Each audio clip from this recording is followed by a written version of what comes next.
It is impossible to enter a meditative state until your body is prepared for it. To enter a meditative state, one needs to develop their brain, and it is no longer questionable for you how to motivate yourself for meditation.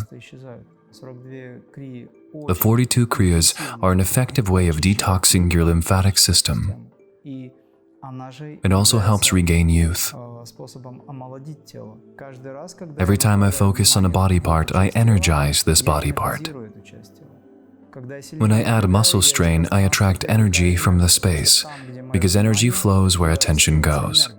Jyoti Mudra opens the third eye. This is an ability of a human to see beyond the visible gradually and effortlessly, becoming more intuitive. Kriya enables us to reach very high levels without doing much, as it doesn't require much strain. A regular 2-hour fitness run is nothing compared to this technique. These are very gentle and light techniques.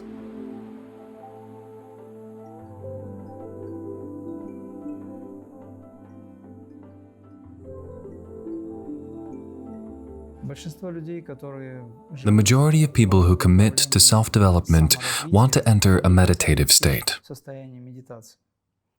It's impossible to enter a meditative state until your body is prepared for it. This is why in yoga we distinguish between yama, niyama, vyayama or asana, pranayama, etc.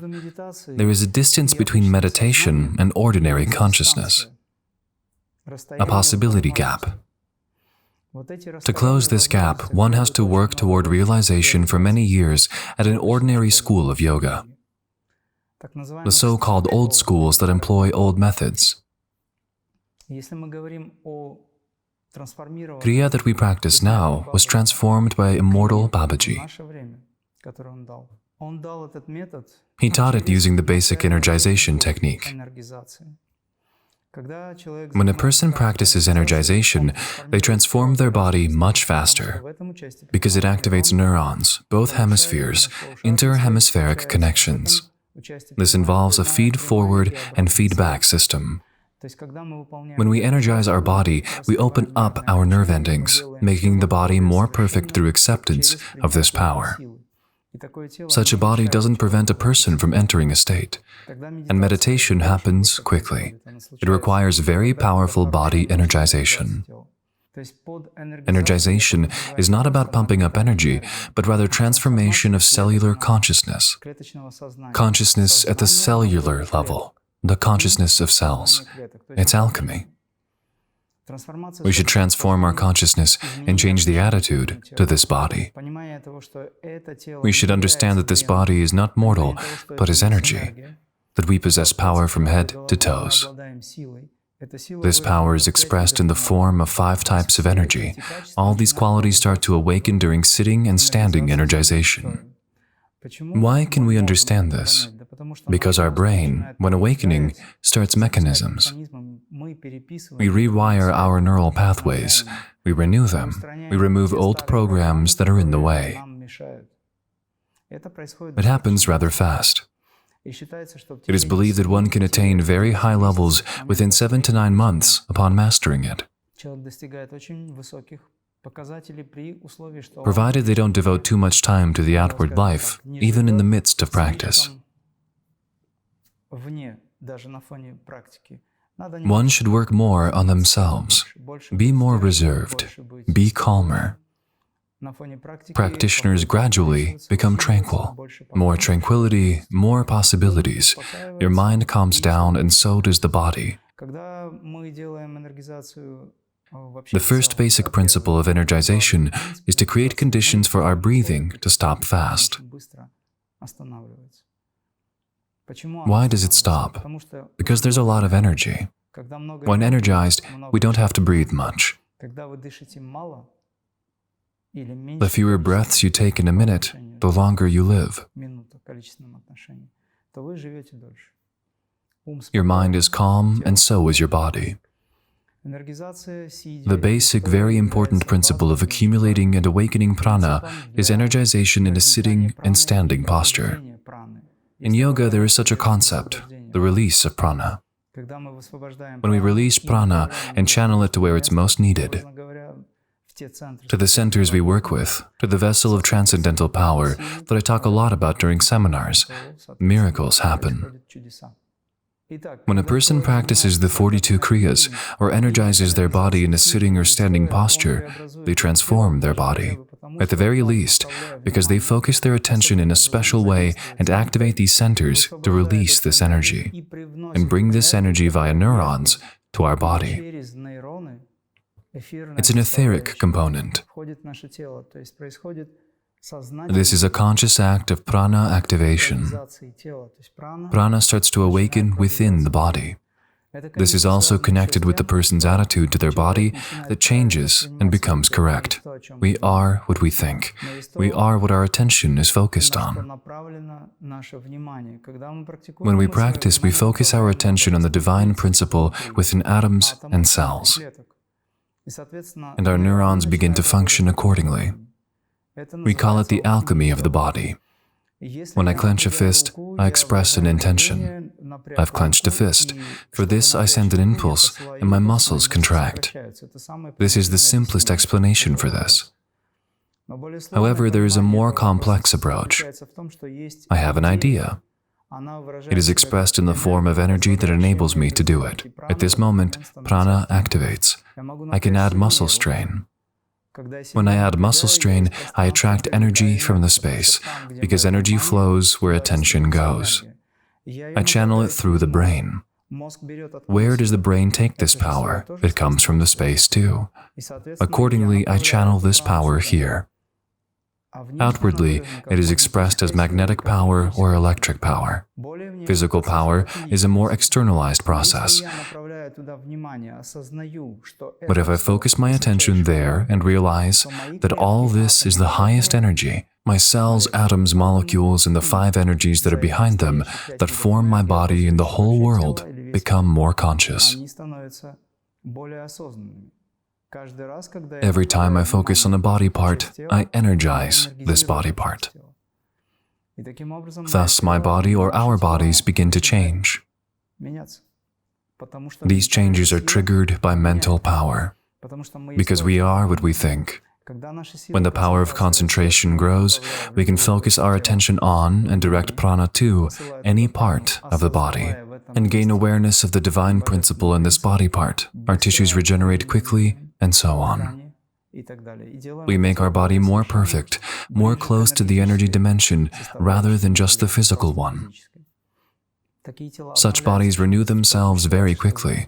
This is why it is believed that 6 to 9 months is enough for a person to become relatively healthy.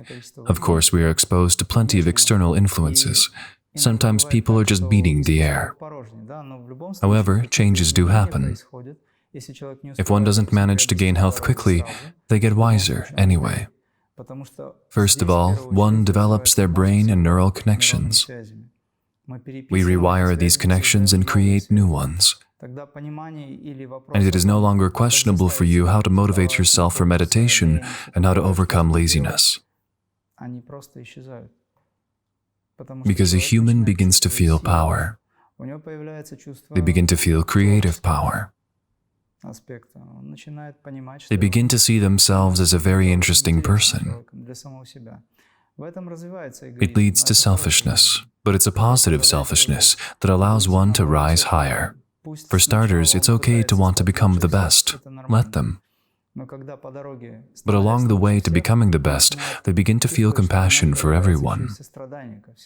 This is how Kriya works. People become wise.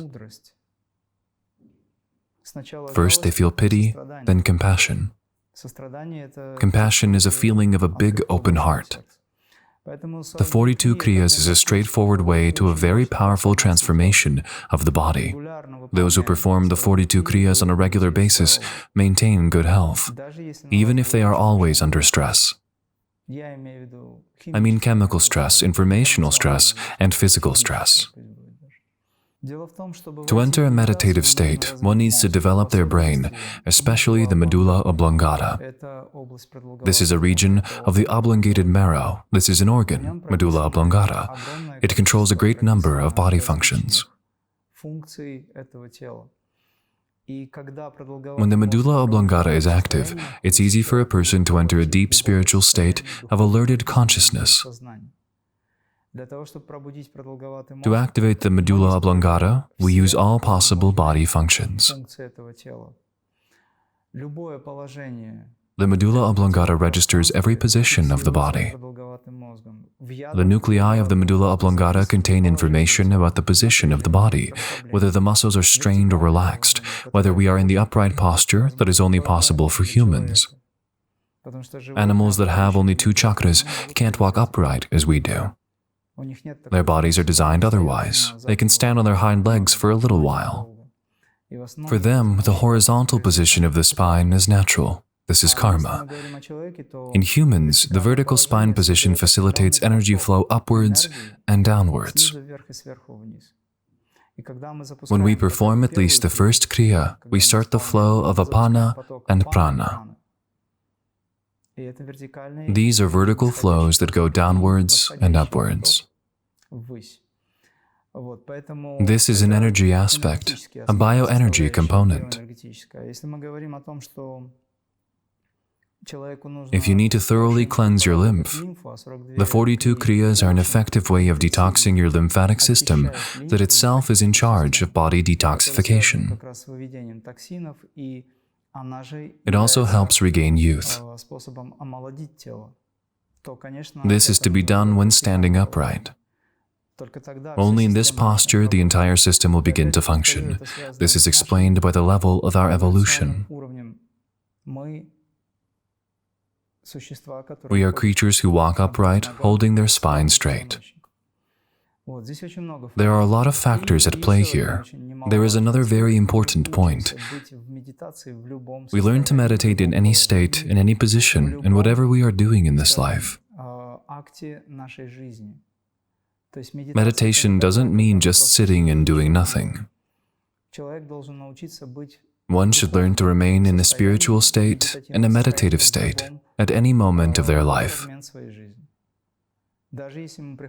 Even if they have to run or do something they don't like. In a meditative state, there is nothing one doesn't like, because they remain present and continuously connected with their higher selves. Of course, in very deep states, we don't pay attention to the body. The meditator enters the spiritual world of magnetism, where they leave the body. In this state, we transcend the body. And we can either lie or sit and forget our body. This path leads us to deeper states closer to Samadhi. Over time, we will learn to remain in Samadhi and move or act in this body at the same time. At the beginning, the experience of Samadhi won't be very intense. But one will learn to live in this world and be active, maintaining this sublime awareness. Samadhi is the highest level of self-awareness, awareness of one's higher self, of one's true self. At higher levels, when one has gone through an even deeper spiritual transformation, they will attain the state of nirvikalpa samadhi. Thus, they will remain in a perpetual state of unity, in the state of Advaita Vedanta, in a non-dual state, and be able to be in this world, but not of this world. This is all the result of the 42 Kriyas. I'm talking about a single technique now. These are not preparatory techniques. They help in everything, but in Kriya that I teach, there are no basic preparatory techniques. Some people erroneously think that advanced techniques are more important and effective. No. Moreover, among all techniques that we teach in Kriya Yoga, the most important one is meditation on sound and light. After initiation into Kriya at our seminars, people get an opportunity. It would be the right way to put it, an opportunity. Their spiritual zeal brings them to the seminar. They come with a baggage, a heavy karmic baggage. Therefore, during initiation, part of that karma is resolved. They are given an opportunity, and they succeed in whatever they do. Those who didn't attend the seminar tried to practice, but something always goes wrong. It seems hard to them. It doesn't work out. Or they may be doing seemingly well, but not as much as they would like to. Something is missing. Spiritual power or a blessing or grace is missing. When they come to the seminar, they receive initiation into Kriya techniques and ordination. This is the nature of our life. Without the permission from above, people can't even take a breath. When people go through practices of seated energization, the 42 Kriyas, meditation on sound, meditation on light, breath meditation, and master them, they can gradually shift to advanced techniques. The good, positive effect of advanced techniques is that practitioners correctly practice energization in a sitting and standing posture. This way, they master energization in a sitting and standing posture. When they change and transform their body, it's easy for them to shift to advanced techniques. These techniques are called advanced because they speed up the process, but to speed the process up, one should have energy for it. We get it when we energize our body, either in a sitting or standing posture, during meditation on breathing, and when practicing previously learned techniques. Here it all comes together. For those who have attended a seminar, advanced techniques are not hard to perform. Outwardly, they are very simple.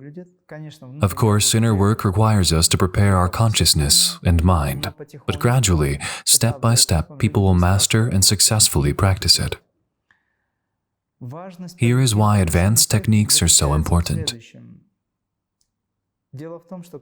Every technique is related to certain types of energy. Guru Pranam, for example. We have a progressive approach to practice that is called Guru Pranam. This is a special sacred Kriya that allows us to awaken the central channel Sushumna and chakras in general. Release of these energies or awakening these chakras makes a human more perfect in a rather short time, provided they perform it correctly.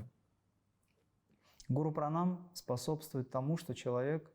Pranam promotes that one begins to feel more cosmically rather than like an ordinary person.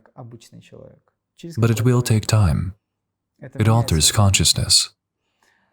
We use Guru Pranam to work with many energies that these techniques help us take control of. Mahamudra works with Vyana and Udana energies. If it's the first time you hear about it, it may not say much to you. But after a while, you'll understand that these are two very important energies that make up your body, plus our subtle bodies. When we take control over these subtle processes or programs through Mahamudra, we become the ones to control them. We cognize the world through them, the rest of the world, not that limited world that we experience with the 5 basic senses, but the rest of the world, the objective world. Such people become wise and more powerful, capable of anything. Mahamudra frees the body from poisons. Mahamudra makes the body more luminous.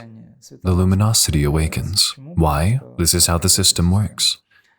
Then we teach Jyoti Mudra, for example. Jyoti Mudra opens the 3rd eye. This is an ability of a human to see beyond the visible gradually and effortlessly becoming more intuitive. Kriya Yoga helps awaken one's intuition effortlessly.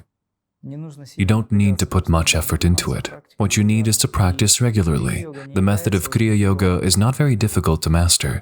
It's yoga for the lazy, as I often say.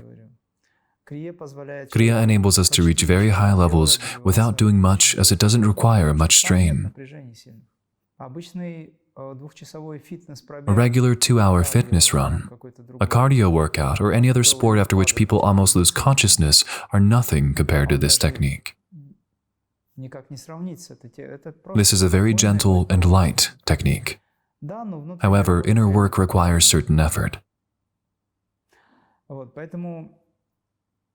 All advanced techniques aim at taking control over prana, apana, vyana, udana, samana, 5 energies that form our body and the entire universe. Together, these 5 energies form atoms, molecules, cells, organs, and systems. This is why those who practice advanced techniques not only attain cosmic manifestation, become wiser, and discover knowledge given to them from above, but take control over prana, the life force, and their body changes. Their life changes. All their bodies change. When all bodies change, the body of life changes. When the body of life changes, the universe changes. One's personal universe. This is the path to self-realization and ultimately to self-realization in the higher self. The transcendental power or energy theory is the most important part of seminar activities. This is the essence of all techniques and systems that brings understanding. This is an informational aspect. People gain knowledge. They are initiated into this knowledge. They receive initiation and with it, ordination. At this moment, sacred information is transferred from heart to heart, from one consciousness to another. The theory of the transcendental vessel gives you an opportunity to understand the sacred essence of Kriya and how it works. How the entire world works, how our body works, and how the Creator interacts with this body. How He has manifested through our body, how His radiances are interconnected, and how they have manifested in this body. What the astral elements that bind this body together are, how the 5 energies function in our body, how function the energy channels via which people can cognize this world, this universe. All this is sacred knowledge we share in this part of the seminar. Of course, it is a personal experience. Those who share this type of knowledge or yogic knowledge should have a relevant experience. It would be the right thing to do.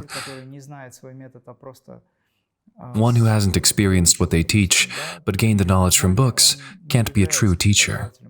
They just share information to some extent. But those who have experienced what they talk about are honest with those who listen. As a rule, people clearly feel it. People always feel. The divine cave theory is not a mere theory, it is a practice. We explain this theory for people to understand how Kriya functions practically. This is cosmic knowledge. It explains the method of self-realization and the method of self-realization in God. It explains how we do it. When I say God, I mean the higher self, Paramatman. Since people have an idea that there is a Creator and it is necessary to go to Him somewhere, therefore we explain how to do it. And we also explain that there is no need to go anywhere, as it all happens within us. Every 8 years, our brain is renewed, provided one is living in this world correctly. Every 8 years, we grow wiser. It makes a cycle. It has to do with solar radiation. It has to do with the cycles of the sun that is orbiting another sun.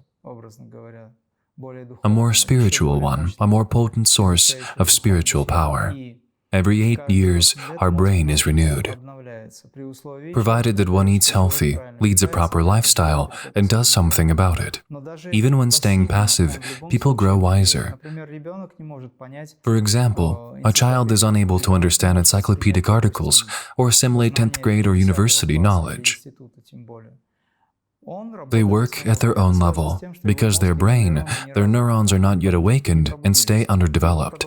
Their medulla oblongata can't soak up much information and energy to realize it all.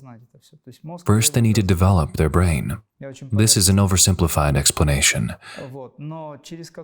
Sometime later, children become more clear-headed. They grow up. Because their cells are renewed and the brain power is boosted. This is a rather slow process of development. to attain Christ consciousness. This term is not religious. Krai in Sanskrit means heart, spiritual heart. To attain Buddhahood or liberation, to attain enlightenment that so many people dream about. It will take on average, 1 million years. It is believed that about 1 million years is required for gradual, stage-by-stage evolution to attain cosmic consciousness. People don't have this time. They won't manage it in one lifetime. Even if they reincarnate 1 million times, this is hardly possible. There is knowledge that we call Kriya. At the 7th stage of Kriya Yoga, our evolution goes much faster than at any other stage, and thus we can shrink this million years to as few as several years. Several years of practice are equivalent to 1 million years of evolution. There is a very interesting explanation to it. It happens because we consciously, performing special Kriya techniques, relying on special centers that are known as chakras, in one breath go through 1 year of evolution as we travel around the 12 zodiac signs, thus completing a full year cycle. In the same way, the sun completes its cycles in 1 year as well as the planetary level completes its cycles. But we do this consciously within ourselves. I have already said that our body is a microcosm. All changes that happen in the space, all events that happen in the space, all that makes up the space or the universe, we have it within. Thus, when we start this cycle of conscious work with our breathing, we release knowledge endowed to us from on high, from the energy centers. These are 6 spinal centers that are very sensitive. We release this knowledge and formally travel through the 12 zodiac signs. This is a 1 year cycle. We go through 1 year of evolution in one breath that lasts half a minute. If upon mastering it, one performs Kriya for 10 minutes, it equals 20 years of evolution. Those who perform Kriya of the 7th stage, a sacred Kriya Yoga technique that is called the true Kriya, for 50 minutes go through 100 years of evolution, when one performs 1008 Kriyas in 8 to 10 hours, in a day or overnight. Intentionally and properly, they complete 1008 years in 8 hours. It's an 8-hour business day. This way we can reduce a gap of 1 million years to several years. You can make calculations, and you'll get a mathematically accurate outcome. Another question is whether you invest yourself in it. It's up to you. When on this path, even if you can't perform many Kriyas, even if you perform only 14 or 12 Kriya, this is 12 years of evolution. What can you achieve in these 12 years? Imagine that you have smart books. You are sitting there all alone, discovering yourself, studying the science, doing certain practices for 12 years. What can you gain in these 12 years? You gain it in 12 breaths, 6 minutes. This is how Kriya of the 7th stage functions, but you should prepare yourself for it. At this moment, your neurons are like rockets. They awaken very fast and changes happen in your brain. You need to be prepared for this. How? The 42 Kriyas, seated energization, meditation on breathing, meditation on sound and light, advanced techniques. This will prepare you gradually but rather rapidly. Sometimes I am asked about how to achieve the 7th stage fast. It depends on how fast and qualitatively you can complete the preceding 6 stages of self-realization. The deeper your practice, the better. Some people are prepared for the 7th stage even though they haven't completed the 6 stages. It comes from the past. I just know them. Either I simply take on the karma of those I give initiation a little earlier in order for those people to be in service. But these people have a huge responsibility. All Kriya Yoga practitioners achieve the 7th stage in a year or 2 or 3. It depends on their level, on how intensely they practice and how sincere they are. Thus, when initiating people into the 7th stage, we speed up the process of evolution by millions of times. To sum it up, our brain renews itself, and we employ a technique that accelerates this process. At the same time, our body is renewed too. Thus, we go through 1 year of evolution in one breath when we practice Kriya of the 7th stage, or Prana Kriya, as I call it. This way, a human attains liberation in one lifetime, provided they do everything correctly. What is liberation? This notion will take us long to discuss. You can read yoga books to learn about it.